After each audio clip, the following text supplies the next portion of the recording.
Bom, o que aconteceria nesse caso, pessoal? Na verdade, vocês lembram que essa força pode ser decomposta em duas componentes, né, para facilitar a análise, né? Uma componente, por exemplo, paralela aqui à Terra, né?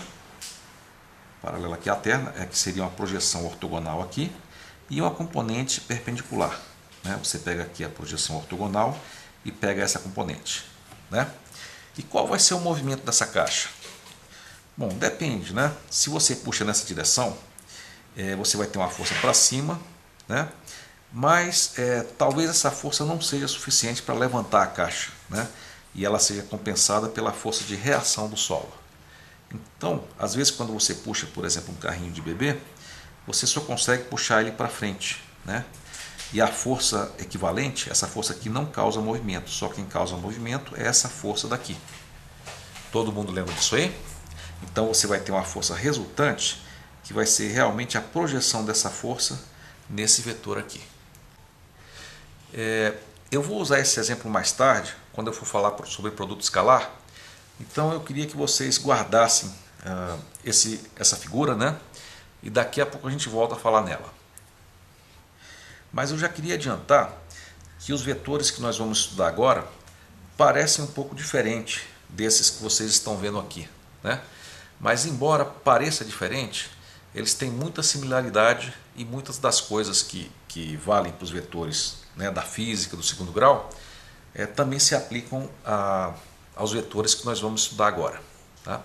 Só que na verdade aqui os vetores vão muito além disso e eles são usados para dar uma grande consistência e um grande poder à álgebra linear. Vamos então ao estudo dos vetores sobre o ângulo da álgebra linear. Aqui nós vamos dar uma definição diferente de vetor. E a nossa definição de vetor vai ser esta: uma lista ordenada de números. Vamos então ver aqui, por exemplo, como é que seria a aparência de um vetor de ordem 2, né? Na verdade é uma lista de dois números, né? Seria, por exemplo, 1, 2, né? Seria o vetor 1, 2. Observe que aqui na vírgula, em vetores a gente não usa inclusive a vírgula para números, né? Como, por exemplo, números decimais nós usamos na língua portuguesa 2,5, né? Mas aqui nós vamos usar 2,5, vamos usar o ponto decimal, porque a gente usa a vírgula às vezes para dividir o número nessa representação vetorial, ok? Então, para IAL, o que a gente usa normalmente como, por exemplo, 2,5, que seria 2,5, para a gente vai representar como 2,5, ok? E aqui a gente vai usar a vírgula mais como separador de números. E esses números, pessoal, não precisam ser inteiros. Podem ser, por exemplo, números negativos, posso colocar aqui, menos 5, 0, pode ser números nulos, né? Pode ser números fracionários, 3/4, por exemplo, 2, né? Você pode ser números fracionários representados como decimal, 3,52, 8, né? Por exemplo, né? Podem ser inclusive números irracionais, né? Números racionais. Então, por exemplo, né?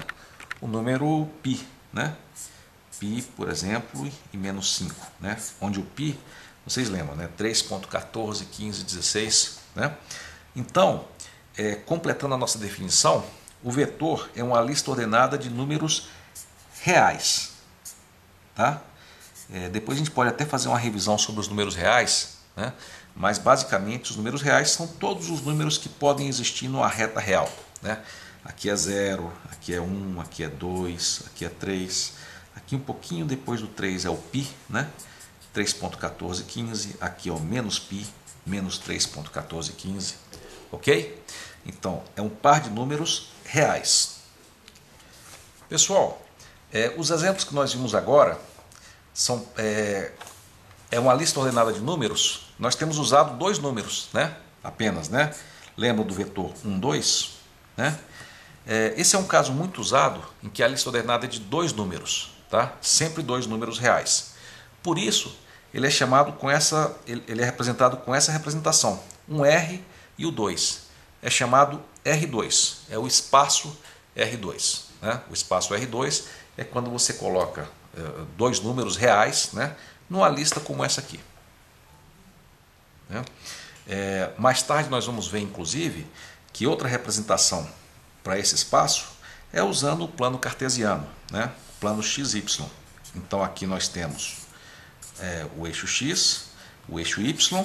Então, se nós temos um vetor como esse, 1, 2, nós representamos o primeiro número aqui na reta real. Né? Onde é que estaria o 1 na reta real? Aqui está 1, 2, né? Então o 1 estaria aqui, né? Nessa coordenada aqui.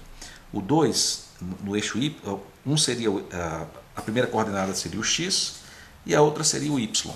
Né? Então aqui nós teríamos o Y, x igual a 1 e y igual a 2. Tá? E o vetor nós podemos representar no plano cartesiano. Né?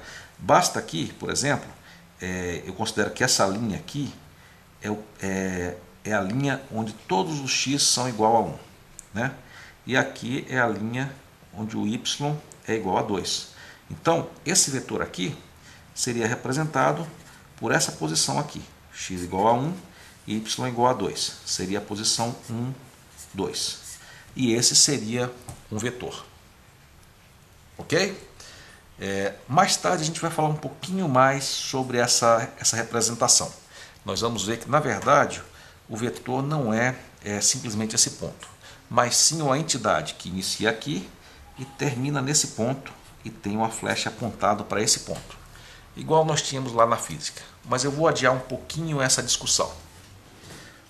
Antes de continuar, eu queria mostrar também outras representações dos vetores. Né?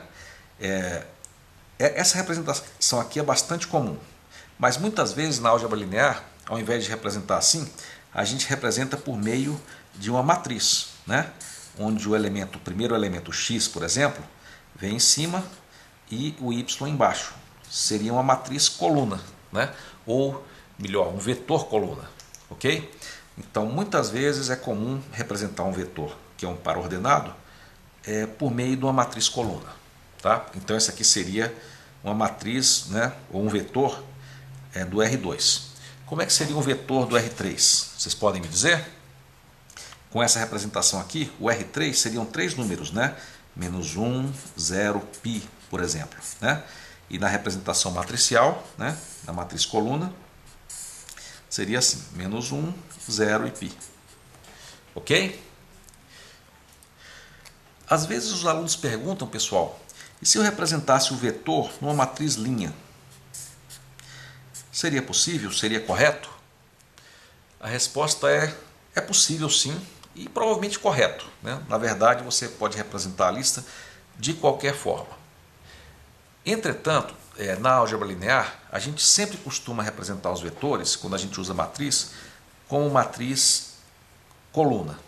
Tá? Nós vamos ver por que em breve. Tá? É simplesmente porque se encaixa melhor com a álgebra linear. Então eu peço que vocês aguardem e vocês vão ver porque a gente sempre prefere representar vetores como matriz coluna ao invés de matriz linha. Tá? Geralmente coluna é para vetores, linhas é para linhas no sistema linear. Tá? Mas isso vai ficar mais claro mais tarde. Agora eu queria colocar aqui uma questão importante. Por que é que existem vetores? Nesse vídeo nós vimos que os vetores aparecem naturalmente na física. Mas outro dia eu vi uma justificativa bem interessante, que é essa aqui. Não é possível somar maçãs e laranjas. Por isso, em algumas aplicações, o que você faz é deixar as maçãs e as laranjas separadas, né? Cada um no seu espaço. Então você representa, por exemplo, 9 maçãs e 10 laranjas, né? Numa lista. Ou 9 maçãs e 10 laranjas.